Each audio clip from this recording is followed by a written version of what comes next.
কয়েকটা বেগুন ছিল, সেটা দিয়ে কিন্তু আমি কয়েকটা বেগুনি বানিয়ে নিয়েছিলাম। তো এটা কিন্তু শুধুমাত্র আমরা দুজন খাবো, তাই একদম অল্প করে সামান্য বানিয়ে নিয়েছিলাম।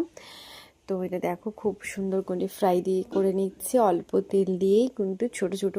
এটা অনেক লম্বা করে কাটা যেত, কিন্তু আমি বেগুনটাকে দুটো ভাগ করে ফেলেছি।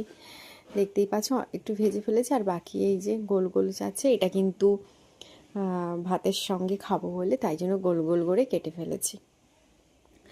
তো বেসন একটু দিয়েছি, আর তার মধ্যে নুন হলুদ, ব্যাস, আর কিছুই কিন্তু না। অনেকে একটু কালো জিরে দিলে কিন্তু বেশ ভালো হয়, বা খাবার সোডা দিলে কিন্তু বেশ মচমচে হয়।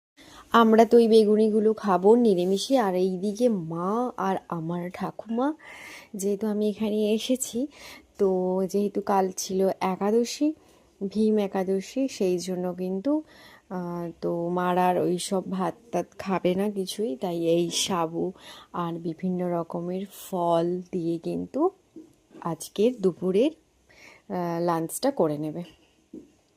দেখতেই পাচ্ছ, মা কিন্তু অনেক রকমের শসা, আপেল, তারপরে কিন্তু ওটা ব্যানানা, আর লেবু, আর এটা ছিল যেটা ছাড়াচ্ছে, এটা কিন্তু ছিল শাক আলু। তো বিভিন্ন রকমের ফলটা দিয়ে কিন্তু মা ভালো করে মেখে নিচ্ছে, তার সঙ্গে কিন্তু গুড়ের বাতাসাও অ্যাড করেছে যাতে একটু মিষ্টি মিষ্টি লাগে। তো এটাই থাকলো।